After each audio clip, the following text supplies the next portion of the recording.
Welcome to episode 36 of the Rise Fitness and Nutrition Podcast. I am your favorite host, Carlo. This week we're talking about intermittent fasting. I like to give you my experience with that. I want to answer an easy question. Does it help for fat loss or not? Listen up to find it out. If you enjoy this show, please share it on your social channel and leave a 5-star review on Apple Podcast. Happy listening.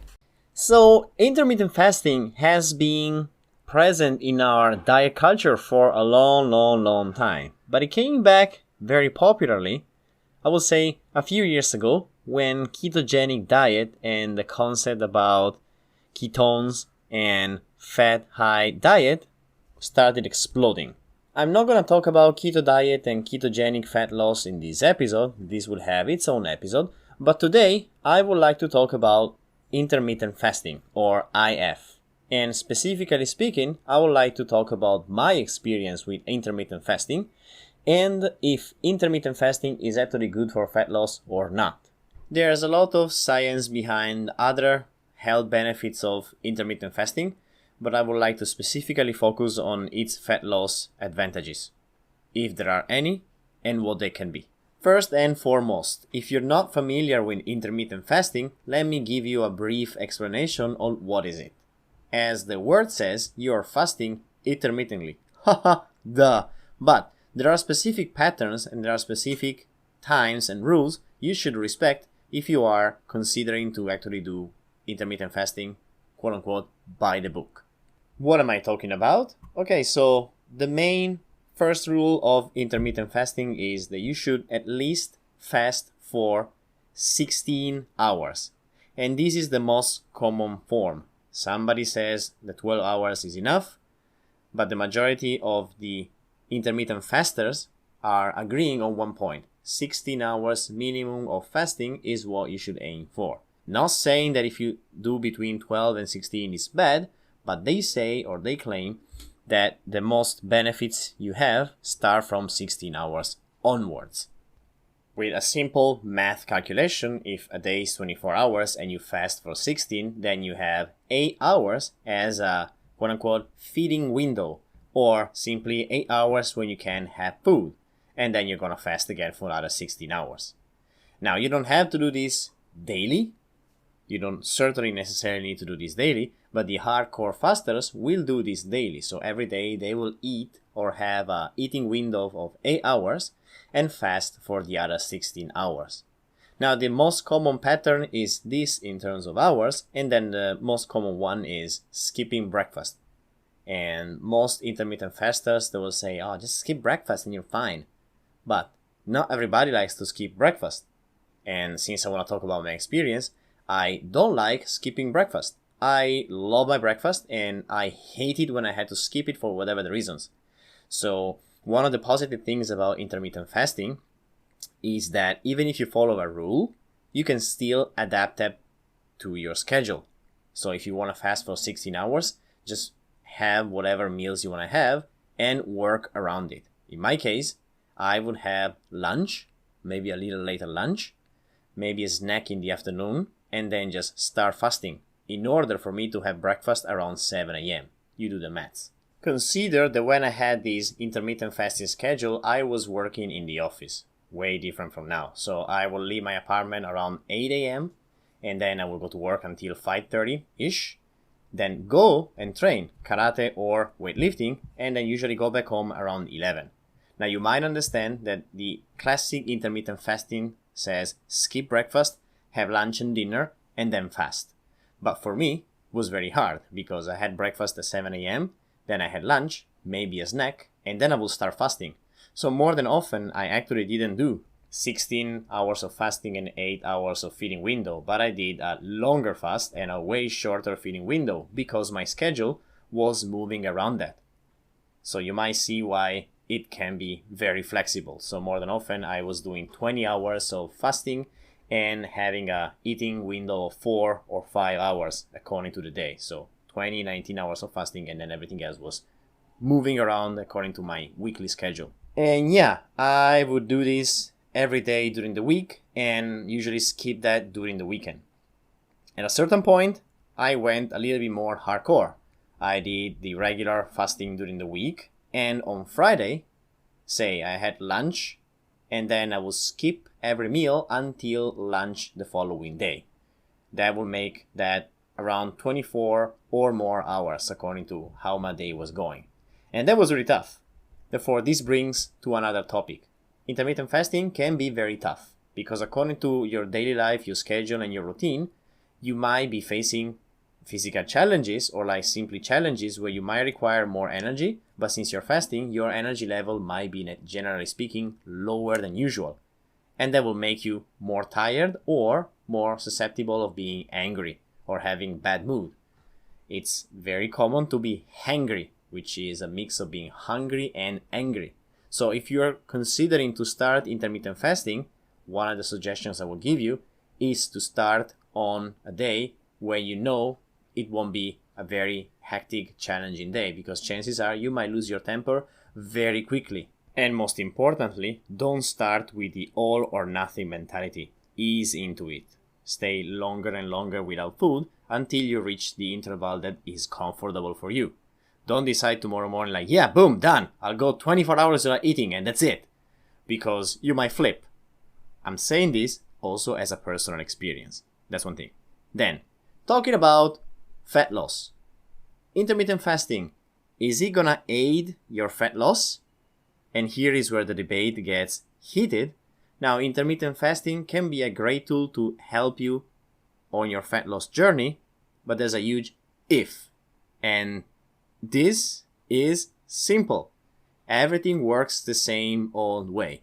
Every strategy you have in your fat loss journey works if you are, at the end of the day or at the end of the week, in calorie deficit. You can do whatever else you want, but if at the end of the day or at the end of the week you're not in calorie deficit and you're not consistently in calorie deficit, there is nothing that will make you lose fat. And I really hated to break this to you, but the rule is the same. You need to have a certain amount of nutrients, and if you are above that consistently, you will gain weight. If you are on the line, you will stay pretty much the same. If you are below that consistently, you will start losing weight and you will start losing fat. Yes, of course, because you're being active, so your body reacts to that. So if having intermittent fasting in your toolbox to aid your fat loss is something that you are considering, still don't forget that what matters is that you have to be in calorie deficit consistently. So one of the strategies you could do if you're doing calorie cycling, so if at the end of 7 days you should have a certain amount of calories in your, say, pocket. If you're doing intermittent fasting and this helps you lower the total amount of calories, so you might have days where you can have a little bit more because you had days when you were consistently lower, then great.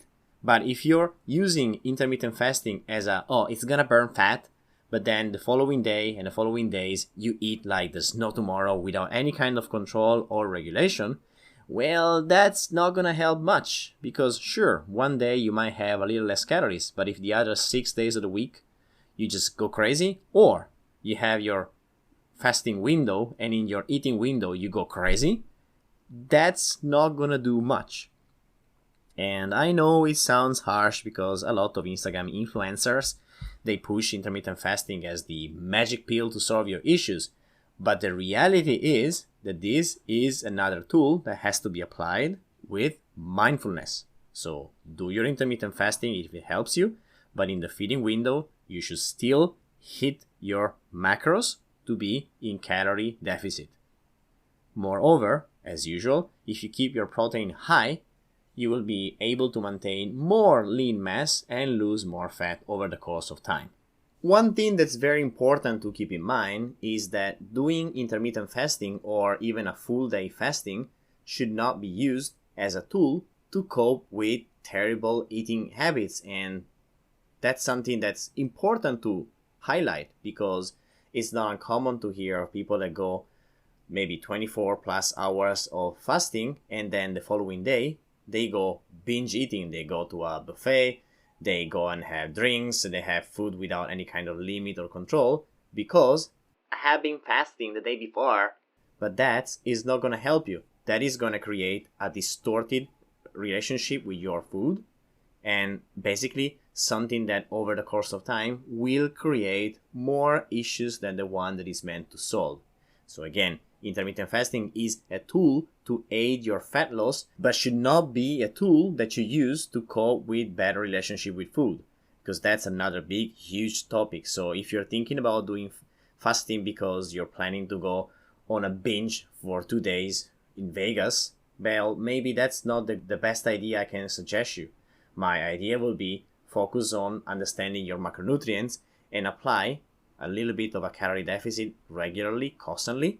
And when your mind is in place, you might consider intermittent fasting as a way to aid your fat loss, but certainly not as a tool to prevent or to cope with binge eating habits. So how can intermittent fasting help you lose fat effectively? The rule is simple. Say you have a specific amount of calories and macronutrients you have to eat every day. And you also are aware that sometimes when you hit those, you might still be a little hungry because you are in calorie deficit, and it might be difficult for you to control snacking and uncontrolled, grazing around in your kitchen. Here is where intermittent fasting can help you. If you have, for example, an app on your phone that starts counting your intermittent fasting hours, that might be some sort of accountability measure. So for you to know that from that moment onwards, you're fasting, and therefore you're not eating anything else until the interval is done. So that is a mental tool that tells you, okay, you committed to something, so from now on, you're going to respect that. So as a way, it tells you from your inside that you should not snack or graze over food in the kitchen. That could be one way. If you're feeling that you still have the idea that, I'm just going to have something, well, if you're just going to have something, you're not going to have a good and clean intermittent fasting. Intermittent fasting means that in the fasting window, you're eating 0 calories. But seriously, 0. If you're just going to have an almond because I'm hungry, you're not intermittent fasting. So you can have drinks as long as they have 0 calories. For example, black coffee, unsweetened tea, and water. That's it. Don't make the mistake that I see more than often, to have a cookie or to have a walnut or to have an almond or to have a little bit of milk in the coffee, because that will break your fast. If you want to do something that makes sense, at least make it in a way that makes sense. If you want to eat something because that day is particularly difficult for you to be in a fasting status, it's absolutely fine. Break the fast, eat something, and go on with your day and start again when you feel ready. So this is a little bit of the book behind how to implement an intermittent fasting. To wrap it up, ease into it, check an interval that fits your schedule so that for you it's easy to be following the plan. Don't eat or drink anything that has calories during the fasting window, and don't use intermittent fasting as a coping mechanism for unhealthy eating habits. And I know this is difficult. There's plenty of literature online, there's plenty of websites that help you finding a best strategy for you. So my recommendation is go, learn, and try. I had my experience. It did help me to lose fat. I was the leanest probably I have ever been. But then I figured out it was not for me, because my training intensity increased, and I realized that I needed to have a more flexible eating schedule to stay up to date with the energy that I needed and to avoid being basically insanely angry or extremely tired due to fasting. That's it for today. I hope that these simple information were able to shed a light on your questions related to intermittent fasting. I know that there's much to say, so this is just the tip of the iceberg. If you have any question, you can reach me on my Instagram channel at thecarl.fit. And if you enjoyed the show, please leave a 5-star review on Apple Podcast. That would be super useful. Happy rest of the week!